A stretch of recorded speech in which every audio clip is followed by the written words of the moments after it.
Good morning. Thank you for joining us. I think, Sandy, one of the burning questions that we are all wondering, at the very end of the documentary, we're introduced to you, Making a Murderer, we're introduced to you as Steven Avery's current girlfriend. Are you two still together? We have broken our engagement, but we are still very, very close and very good friends, and he's probably my best friend in the world, and always will be. It's just not the time for us to get married right now. So, no, if it's an engagement, no, we're not. But other than that, we are.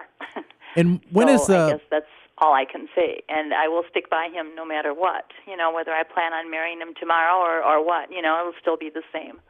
So let's say, for example, let's say that he's granted a new trial and he does get out of prison. You'd be open to getting married at that point. We would readdress that. We'd look at that again when that happens. And I say when, not if, but when. We would see how things went then. We did have issues, and they were personal issues, Jared. They had nothing to do with the case, okay? Yeah. I want to make that very clear to everyone, that it had nothing to do with the case. It was a personal issue, why I broke the engagement, and I still support him 100% on as far as the case goes. We're speaking with Sandy Greenman, who is the ex-fiance of Steven Avery from Netflix, Making a Murderer. And, want to address some of the rumors that we've heard, just to get some clarification. And one of the things that we are reading, Sandy, is that maybe the relationship was ended or the engagement was broken because of your deep faith. Is that true? That is correct. And that's understandable. Yeah. I have I'm religious and I'm LDS or Mormon, and for me, getting married, for me, it's important that someone shares the same faith. So I understand that. Mm-hmm. Yeah. And it was just that you all didn't agree or see eye to eye on that? That's correct. I am a born-again Christian, and I had worked very hard on getting him to understand that he needed Jesus Christ in his life. Mm-hmm. And he does believe in God, he believes in Jesus, and he does pray, but he does not want to accept the relationship with Jesus. I cannot marry someone like that, and I am getting involved here now with the real reason. But this was very strong feeling for me, and I knew that I couldn't do it. Not at this time. Sometime, maybe the day will come when he does accept Christ and see it differently, but he told me he's just not at that point. He's not in the same place that I'm in as far as the Lord goes. And I am so strong on that it's just, I cannot marry a non-Christian, period. Sandy, it's totally understandable to us. We all kind of feel the same in different ways. And I can, just before we move on, I can kind of a little bit see where maybe Steven Avery thinks, is anybody on my side? Right. Look at what he's been through. The man sat in prison for 18 years for a crime that he didn't commit. Mm-hmm. And now, we happen to believe that he's not guilty of the murder of Teresa Halbach. And then there he is sitting in prison. So I could see how you have this time to be thinking in prison, does anybody want to be on my side at all? It'd be easy to get bitter. I get it. Now, Sandy, when is the last time you spoke to Steven or saw him? I saw him Friday, and I spoke to him yesterday. Okay, and when you see him, are you allowed to be in the same room, or is there a partition there, or how's that work? When he was in basketball prison, it was a supermax prison, and that was a no-contact visit. That was only done through glass. He's been in Waupun prison now. It'll be 2 years in March, and that is a contact visit. We can sit at the table. We can have food together, play cards, or whatever you want to do. So it's been very good the last 2 years because you can do that. All those years I went to see him, never being able to hug him or have any contact with him. But it didn't seem to make any difference because he's a very lovable guy. I will say that. Even the lawyer said that. He is very lovable. Yeah. And people think that he's violent, but Jared, he's not. He just is not. And anyone that's been in prison for 28 years altogether, I think would be so angry that he would start fights with just about anybody. It happens in prison all the time. Right. They're constantly locked down. Mm-hmm. But he's never been in a fight. He's never been in the hole, as they call it. He can't be violent. He just, in my mind, there's no way. At least that's my opinion. Well, no, I mean, that does make sense. Sorry, Katie. 28 years in prison. I mean, I think just in life in general, you're gonna have disagreements and stuff. But if you're Yeah. around hardened criminals, Sure. a fight or some sort of violent act you think would happen, and I think that kind of lends to his credibility that he didn't commit this heinous act, which we don't believe. Now, what is his latest? When you talked to him on Friday, like what is his latest state of mind? What's the latest with Steven Avery? Oh, he seems much more hopeful now. He loves the lawyer. He is getting so many responses from other people all over the different countries. He's getting several letters and gifts, and that just makes him feel that there's somebody out there that really cares, They're really looking into this. They believe that this evidence is crazy, and I've believed this for years. And he sees that there's people that really, they don't know him, but they really believe that he was set up. He definitely was. I'm sure that there's criminals all the time that says, "Oh, I was framed. I'm innocent. I was set up." You hear that all the time, I'm sure. Yeah. But in this case, I have worked on his case, and I have seen the crazy things that were done and not done. And that there's no question about it. He was set up, and the real killer in my eyes is out there. Him, her, them, whoever is out there. And once again, Manitowoc County or whoever is letting the real killer get away, just like they did with his rape. We agree with They you, let the real Sandy. rapist run around. Well, and I know based on the conversation that we had about your religion, deeply religious, but I got to ask, because inquiring minds want to know, is Steven Avery ever allowed a conjugal visit being in prison? Absolutely not.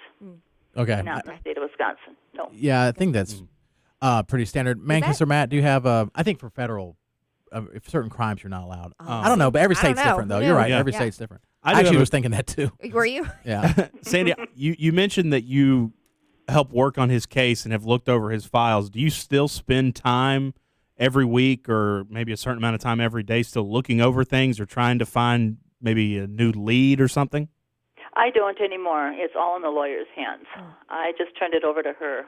She keeps me informed and what's going on, and Stephen does. So he will not let it go. He's just in his files all the time. I'm sure. And he's looking constantly for something different. And I said, well, I think the whole thing is based on this evidence, so-called evidence. They need to retest a lot of the things that they didn't do and they messed up on big time. I used to work in a lab in a hospital, so I know a little bit about the EDTA in the blood tubes and the lack of the presence of EDTA in the blood they found in the vehicle. That test was not done properly. It was a test that the FBI lab made up just to test that particular amount of blood, and I believe that result right there should have been inconclusive. It should not have been said that this is going to put you away, Mr. Avery, and that's about what they said. This is it. This is your blood, no preservative in it, so it didn't come from that tube. And I know all about EDTA. I've worked with it. So it's things like that you really question. Like, come on now, defense didn't test it. They never once tested it. They've got 6 Q-tips with very small amount of blood on it, and they only tested 3 out of the 6. Yeah. And maybe I'm going on too much. No, you're not. No, this is. We were fascinated by the documentary. Has Steven Avery had a chance to watch it? Is he allowed to watch it, but he knows about it? No, he knows.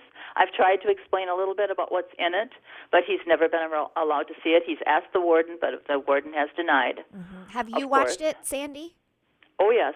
I got the DVDs and watched it before it was out. Wow. Now, you said you believe the killer's out there, and we do too. Oh, yes. Do you have anyone that you think did it? I have a couple of ideas, but I don't want to say it on air. I don't want to accuse anyone until there would be proof. Let's just put it this way. I believe that when I don't know much about murder, except what you watch on TV, but don't they usually look at the people closest to that? Yes. victim? Yes, that's what we say That's too. what we say. Yeah. And we don't want to poison any potential jury, like No. kind of like Ken Kratz did to Steven Avery. I don't want to do that. But yeah, we looked. There were some people in the documentary that were like, "Oh, I don't know Really? about that. Yeah. That seems weird with the missing voicemails and seemed very, like handing a camera to one person that just happens to. The only camera they give out is the one that finds the car. Well, and also Yeah. excessive celebration when Steven Avery was sentenced to Yeah. life in prison. I mean, those Yep. things are red flags to us. Yeah. And to me, too. To me, too. I did not know Steve, and my husband was alive at the time. And we watched that trial. I couldn't wait to get home from work and so that I could watch it. And we were just amazed at some of the things that were done. And I remember when he was sentenced, or actually, not when he was sentenced, when he was convicted, my husband and I both sat there shaking our heads saying, we can't believe it. We just can't believe this is true, that they would do that, because it definitely reasonable doubt. That should have been right there, reasonable doubt. It sure wasn't for sure, not the way they did things. No. Now, let me ask you this. You've seen more files than probably anyone else besides the attorneys and Steven Avery himself. Is there something that's not in the documentary, some evidence or some things that we have not seen that actually lends even more credibility to Steven Avery being innocent? I can't. The only thing I can think of that's not in the documentary is they say there was sweat, DNA sweat, on the latch of her hood of her vehicle. Mm-hmm. Once again, I'm going to say the same thing. There's no fingerprints. So obviously, if Steven was monkeying with her vehicle, driving it, putting her in, whatever, he must have wore gloves, right? So what did he do? Take those gloves off and put little blood splatters in the car and little spots? And then when he lifted the latch, did he take his glove off there and just the latch and then put it back on? Is that what happened? I mean, it makes no sense. Yeah. You think about it. And I know you have, or at least in the documentary, you had contact with Steven Avery's parents, Alan and Dolores. Mm-hmm. Are you still in contact with them? Yes. They are very sweet people, both of them. How are they? My heart goes out to not only his mother, but Brendan's as well. Oh, yeah. I mean, they've gone through hell. How are they still doing it. How are they holding up, Sandy? Are they? I mean, you can tell obviously because the documentary was filmed over 10 years that it seemed their health and their mental well-being seemed to be deteriorating over the past 10 years. Yeah. Are they doing okay now? They're okay because they're hopeful, I think. The thing with Barb right now, Brendan's mom, they moved Brendan to another prison, and I can't help but believe that it had something to do with this. It wasn't just an automatic move, and he was very close to where his mom could go see him. Now he's way down where he was before, quite a ways away from where they live. So that's going to be very depressing. I know she's very upset over that. Sure. And I think it was just done on purpose. All the attention that they're getting, both the prisoners getting so much mail and so much attention, they just didn't want it in Green Bay, so they moved him down to Portage and CCI. So that's where he was in the beginning, and then they moved him to Green Bay, and now they moved him back where he was originally. So go figure. This seems Once like a again, nightmare. It makes no sense. When you're watching the documentary, it seems that the community seemed, for the most part, and I know that it was a lot of Steven's family that was being interviewed, but it seemed that the community thought Steven was not guilty. But then we hear people saying, well, if you know anybody who lives in the community now, he's guilty without a doubt. What is the overall feeling? I think that most of them around Manitowoc do believe he's guilty. Just being on Facebook a lot and seeing the comments, I was just on a few minutes ago. And when I see these things, I bet half of these people, at least, believe he's guilty. And the reason is they don't like the Avery family. They just don't like them. They've been in trouble with the law, the other boys, the other brothers, and they've got a record, and that doesn't sound good. And they just don't like them. I think they look at them as troublemakers. And poor Mrs. Avery has never even had a parking ticket or a speeding ticket or anything else. Mm-hmm. Yeah, she seems like a really she's nice. Never had anything. We're talking to Sandy Greenman, former fiance, but also still good friend with Steven Avery. And I want to ask you this, on a different note, when your family and friends found out that you were dating or engaged to Steven Avery, I mean, everyone has their own opinion. If my sister is dating somebody, I have my opinion on the guy. I mean, where people are like, hey, Sandy, what are you doing here? Sure. Mm-hmm. Yeah, I did get that. At least two of my children were upset. Mm-hmm. And one of them works at a television station. Oh. And so he was very much involved in everything that happened with the case. And so he was a little upset. He happens to be a very nice person and told me it was my life and it was my choice. And I believe that now he, too, believes that Steven was set up. In fact, he told me so the other day. He's seen things a little bit differently, and I think the documentary had a lot to do with that, too, because he saw a lot that he didn't know before. the things that were done, and he could really think about this evidence and think, oh boy, this doesn't sound right. So Yeah. I think he probably has changed his mind. I don't know about the rest of my family, but they weren't happy. No. Yeah. I mean, they were not. Yeah. Now, I have to ask you a question, Sandy. I think everyone wants to know this. Very important. Why do people in Wisconsin say, yeah, all the time? Yeah. Yeah. And yet. That is just us, old backwood people. That's fair. Because I noticed you haven't said it, but, Dassies and Averys and all that. And well, pretty much everybody. Yeah. Yeah. Oh, yeah. Coming down yet. Yeah. Coming down yet. That's funny. Now I got to watch how many times I say it. Oh, yes. You'll You'll be become paranoid now. Yeah, you'll become obsessed. We've been doing it on and off the air by accident. Just started. We don't 'cause even mean to yet. We've been obsessed with it. Yeah. Well, Sandy, you're very kind. So does Steven think he's going to be able to get a new trial? Oh, yes. He's Good. hopeful now. With this lawyer, anything can happen. She had 17 post-convictions, and they've all turned out beautiful. It's taken her some time on the one, but she is very confident. She came over to the Averys while we had a little meeting last week, Tuesday, and she just sat down in the chair, and she looked at his mom, and she goes, I'm getting him out, Wow. Dang. I thought, that's confidence. Yeah, I've read about her. She seems very sharp. Sandy Greenman, former fiance, still good friend with Steven Avery from Making a Murderer. Thank you so much for taking the time. Thanks, Sandy. You're entirely welcome.